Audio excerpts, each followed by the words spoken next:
மறைந்திருப்பவற்றை வெளிப்படுத்தும் தூய ஆவியானவரை பற்றி பார்ப்போம். தொடர்ந்து வாருங்கள் நண்பர்களே.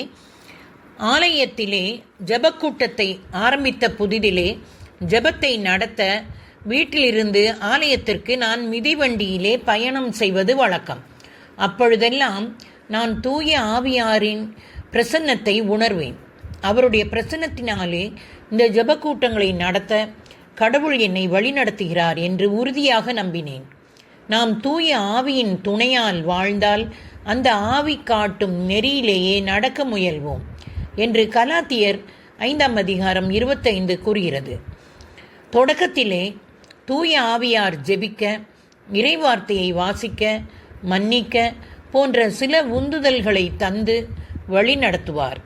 அவருடைய வழி நடத்துதலுக்கு கீழ்ப்படிய நாம் இன்னும் வளருவோம். ஒரு ஜெப வாழ்க்கை வாழ்வதன் மூலம் தூய ஆவியார் காட்டுகிற நெறியிலே நடக்க வேண்டும். அப்பொழுது அவர் தானாகவே நம்மை வழிநடத்த முடியும். கடவுள் உண்மையானவர் என்று நாம் முழு உள்ளத்தோடு நம்பும்போது அவர் வழிநடத்துதலை நாம் எதிர்பார்க்க முடியும்.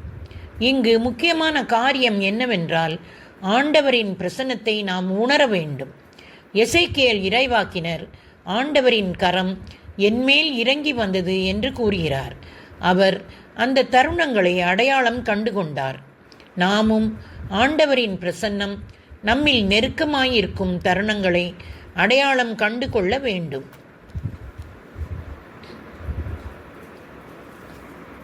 இறைவாக்கினர் எசேக்கியேல் ஆண்டவரின் மகிமை எழுந்தது என்று கூறுவதைப் போல அவரின் அருட்பொழிவு நம்மில் செயல்படுவதை உணர வேண்டும்.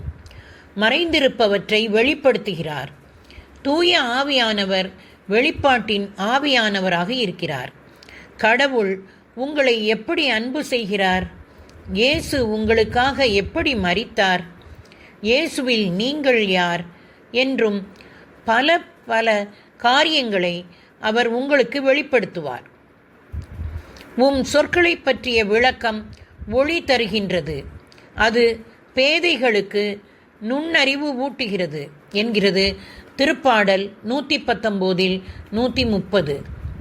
வார்த்தைகளை பற்றிய விளக்கமும் நுண்ணறிவும் தூய ஆவியாரிடமிருந்தே வருகிறது. அவர் வெளிப்படுத்தும் போது நீங்கள் அறிந்து கொள்வீர்கள். அவ்வெளிப்படுத்துதலை உங்களிடமிருந்து யாரும் எடுத்துவிட முடியாது. இணையதளத்தில் இருந்து தகவல்கள் இறக்கப்படுவதைப் போலவே விண்ணக காரியங்களை உங்கள் ஆவிக்குள்ளாக ஊற்றுவார். தகவல்கள் குறுந்தகட்டில் பதிக்கப்படுவதைப் போலவே தூய ஆவியார் உங்களுக்காக தன் வெளிப்பாட்டை பதிப்பார். நீங்கள் காரியங்களை விளங்கிக் கொள்வீர்கள்.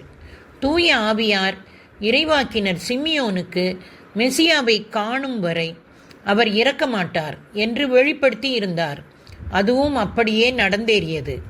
பேழையை எப்படி அமைக்க வேண்டும் என்று ஆண்டவர் நோவாவிற்கு வெளிப்படுத்தினார்.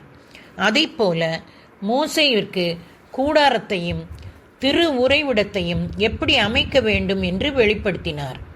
மலையில் உனக்கு காட்டிய முறைப்படி நீ எல்லாவற்றையும் செய்யுமாறு பார்த்துக்கொள் என்று மோசேக்கு சொல்லப்பட்டது. ஆண்டவர் சாலமோனுக்கு ஆலயத்தை எப்படி கட்ட வேண்டும் என்று வெளிப்படுத்தினார். அதுபோலவே தூய யோவானுக்கு கண்கள் எப்போதும் கண்டிராத, காதுகள் கேட்டிராத இயேசு கிறிஸ்துவை குறித்த வெளிப்பாடுகள் விண்ணகத்தை பற்றியவை, வரவிருக்கின்ற காரியங்களை ஆண்டவர் வெளிப்படுத்தினார். தூய பவுல் எழுதியவைகளை நீங்கள் வாசிக்கும்போது அநேக வெளிப்பாடுகளை நீங்கள் காண முடியும். இவை யாவும் தூய ஆவியார் பவுலுக்கு வெளிப்படுத்தினவைகள் ஆகும். தொடர்ந்து ஒவ்வொரு தலைமுறையிலும், ஏன் இந்த தலைமுறையில் கூட ஆண்டவர் தன் இரகசியங்களை தன் மக்களுக்கு வெளிப்படுத்தி வருகிறார். ஆனால் மறைநூலில் எழுதியுள்ளவாறு தம்மிடம் அன்பு கொள்ளுகிறவர்களுக்கென்று கடவுள் ஏற்பாடு செய்தவை கண்ணுக்கு புலப்படவில்லை, செவிக்கு எட்டவில்லை, மனித உள்ளமும் அறியவில்லை. இதை கடவுள் தூய ஆவியாரின் வழியாக நமக்கு வெளிப்படுத்தினார். தூய ஆவியாரே அனைத்தையும் துருவி ஆய்கிறார். கடவுளின் ஆழ்ந்த எண்ணங்களையும் அறிகிறார். நாளை தொடர்வோம்.